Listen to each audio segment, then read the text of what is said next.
Children of the 80s will happily remember the 1989 NES classic, A Boy and His Blob, Trouble in Blobonia. 20 years have passed, which brings us to the recently released Wii game simply titled A Boy and His Blob.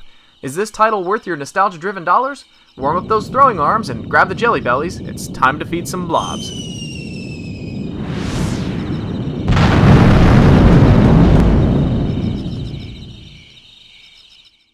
While playing alone in the woods after dark, a little boy witnessed a bright light fall from the sky in the vicinity of his treehouse.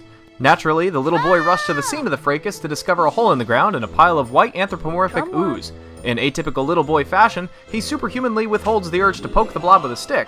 Instead, he hugs it, feeds it some jelly beans, and cements a lasting friendship that spans across 4 maps and dozens of side-scrolling platforms.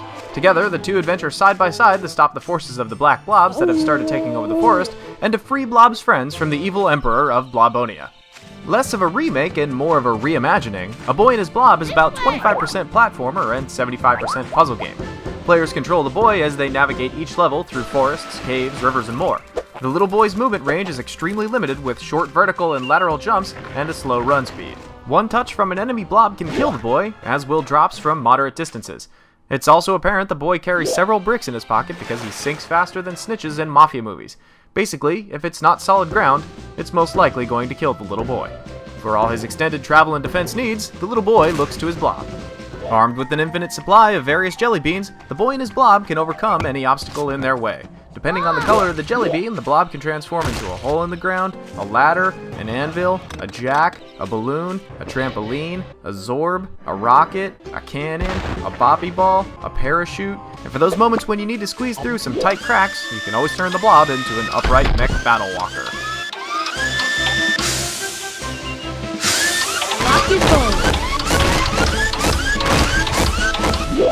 The controls are fairly intuitive, but calling up the different shapes of the blob can be a bit frustrating. When you discover new shapes for the blob, they aren't constantly in your readily available repertoire of morphable shapes like suits from Mega Man. The available shapes change from level to level, so their placement within the shape menu is never the same like the suit controls in Crisis, where you can learn to just flick and choose on the fly.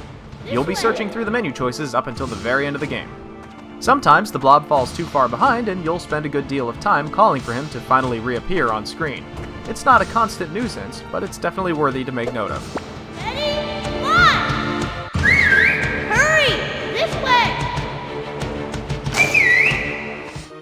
The game is fairly lengthy, spanning across 4 maps, each with its own set of sub-levels. Though each sub-level is a bit on the short side, they contain 3 treasure chests that can be found to add bonus missions that stretch the gameplay out a little further.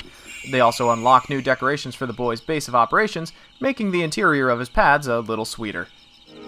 The music fits the mood just right for the game. As the story takes a minimalist approach, so does the score. It picks up and cools down in the genuinely touching moments in the game, but it also emphasizes the boy's general curious nature during normal gameplay. The music itself adds more to the boy's personality than the few things he says and does through the span of A Boy and His Blob.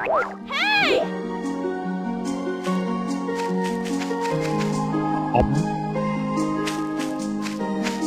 We welcome the side-scrolling 2-dimensional art style with wide open arms. It is nearly perfect, with the only flaws we were able to find in a few missing animation frames in some of the boss fights, but those are easily ignored. Despite our laundry list of praises, we simply cannot recommend this game for elder geeks.